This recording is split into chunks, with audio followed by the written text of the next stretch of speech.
What are you guys doing to get to recovery, to position yourselves to get through this successfully?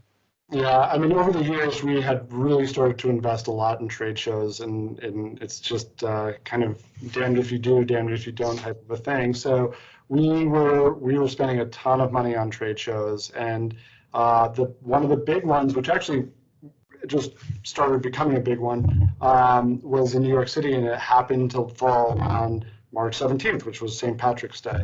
And it was still going to happen up until about the 11th hour, and then they canceled it. But that was really going to be an unveiling for some pretty key products that we were bringing to market.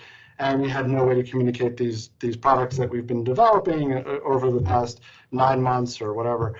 And so we realized that we had an opportunity here to be able to communicate with technology, and we started with our first webinar, which was an online type of trade show, and then realized that we could take that and do kind of a weekly spotlight on a product.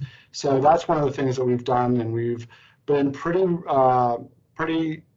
regular about having a spotlight every week. Every Tuesday we do 2 webinars, and so that's been an effective way of being able to communicate to the marketplace, because a lot of the design firms are closed, and the designers are at home as well. I think they're getting inundated with Zoom meetings and online webinars, and having the consistency and the cadence has helped us because people kind of know when to tune in, right?